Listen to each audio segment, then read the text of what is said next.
Hi everyone, I'm Dave Williams, and I'm here with Jeff Hyman, who's an original member of the Gaslight Singers, and he's also a very respected solo artist. Jeff, before we get into your new album, which I want to hear all about, can you tell us a little bit about how you got started in music? Sure. It's actually happened when I was 16 years old. I met this fellow who has been my friend for life, Alan Alcabez, who was a Kingston Trio fan, and got me into folk music. I got a guitar, learned how to play a G chord, and I was off and running.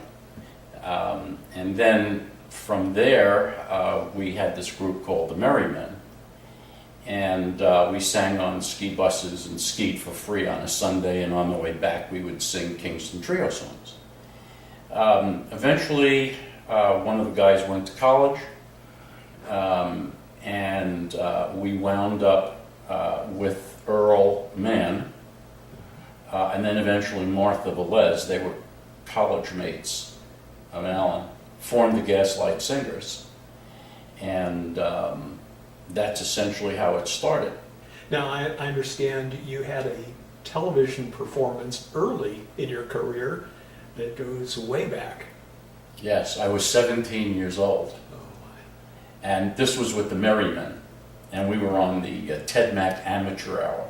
Think we could roll a little bit of that? Sure. Let's go. Over the mountain, across the sea, I have been searching for Molly D. When it left me, I know not why. If I don't find her, I know I'll die.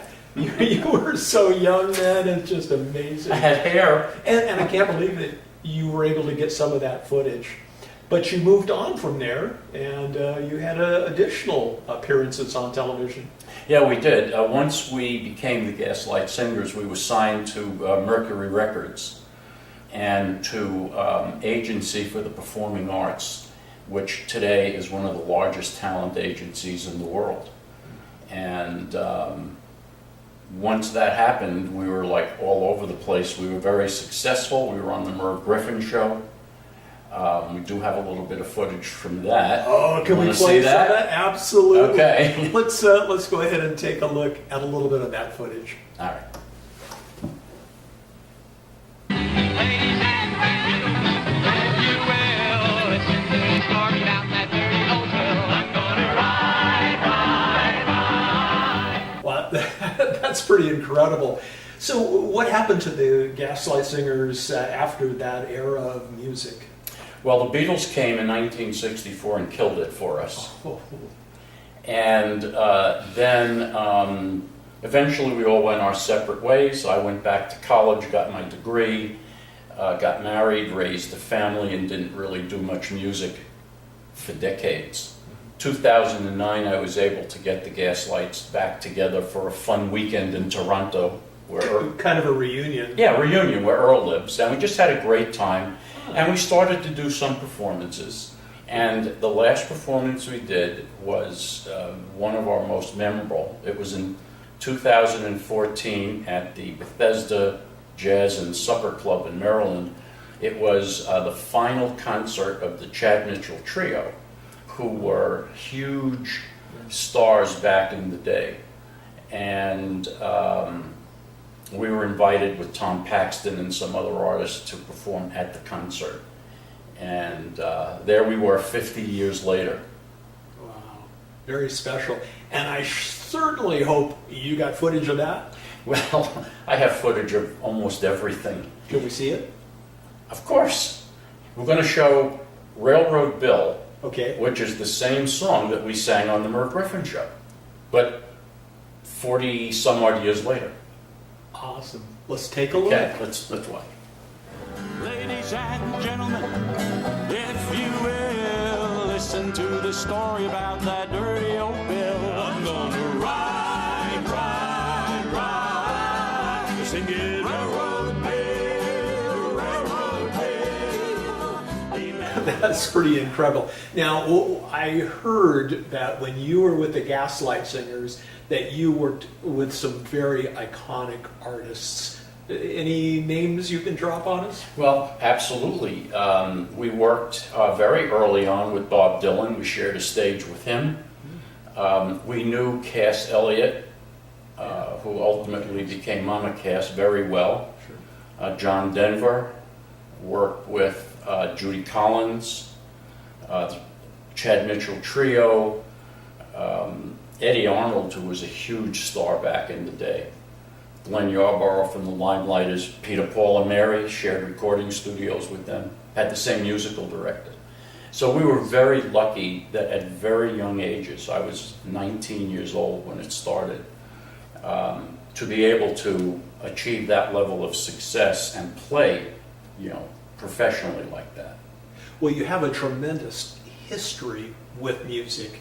I mean, it's been a part of your life, all your life, basically.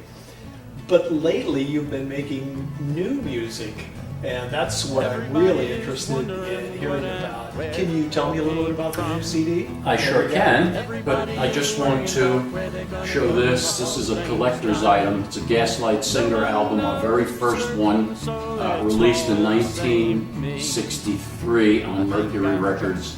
We were all very young. I think I was 19. So, what happened was that because Gaslights lived in such disparate places, Earl was in Toronto, Martha, Florida, Alan and I in the New York area, it just became very difficult to get together. And I wanted to make music. So around 2012, I started to do that by myself and just become a solo artist. And it took a while. I was living in Connecticut. It took a while to meet the artists that I wanted to work with, musicians, singers. And eventually I did. And so roughly in 2014, I think we recorded Love, Love, Love, which is on my CD. Old Dog's New Tricks, which is right now in contention for Best Folk Album for the Grammys. Here it is. It's Cody, my collie, on the cover.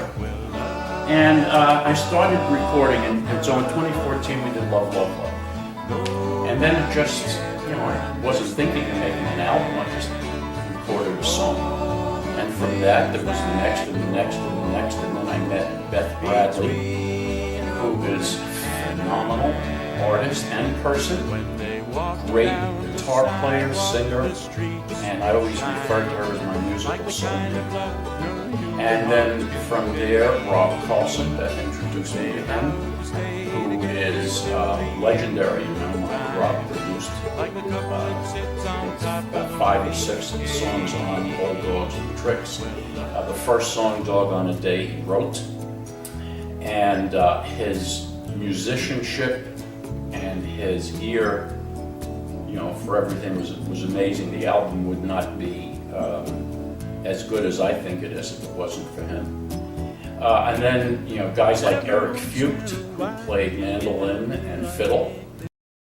What I liked most about working with Jeff was the fact that he had a very clear vision about what he wanted, but he was also able to give the various musicians contributing the artistic freedom to add their own touch to it.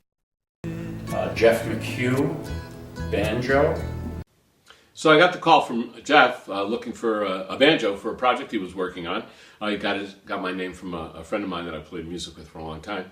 And I was intrigued and thought, whoa, how cool is that? Growing up with the folk revival of the 60s, listening to not only Dylan and Seeger, but Peter, Paul, and Mary, Chad Mitchell Trio, and the Gaslight Singers, I was intrigued and thought, this would be great. And it turned out to be great. He came over, we played a few tunes, and let me know that he wanted me to record with him, and I thought it was terrific, and I really appreciated the offer, and I liked the way it came out. So thanks, Jeff. And some great backup singers, Marion Precious, Bill and Brandy Hayden sang backup on Sing Me Back Home. My Gaslight singer buddy Alan played banjo on Love, Love, Love. Gaslight Singers did another Railroad Bill for the album, and a fellow by the name of Tom Tyler played on my album. I hope I didn't leave anybody out, but it became, a passion for me. And so I started performing on the record, playing, and that was it. I just loved it. And then came out to California a year ago today, not knowing where I was going to go musically. I had retired from my job. I came out here for music, and then wound up in the Grammy campaign, which was the last thing I was expecting.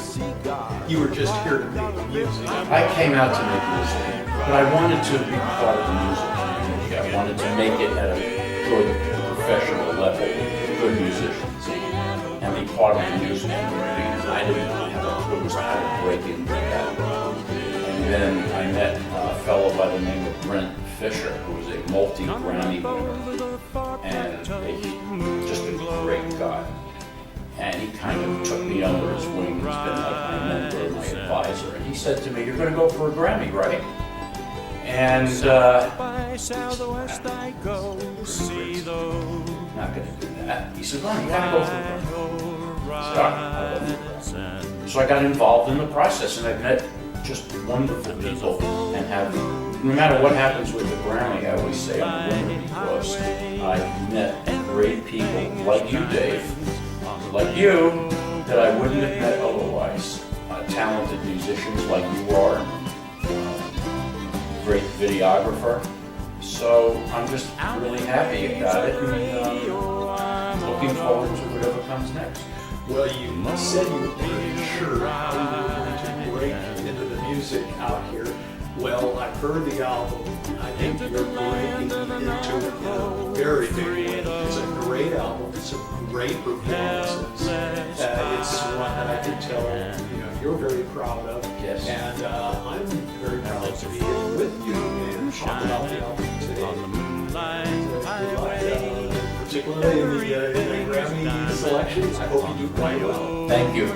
Let's play part of the song and say goodbye to everybody. Here we go. Shiny black sedan racing through the night here in the wild heart of the West. Footsteps in the sand, they are gone by daylight.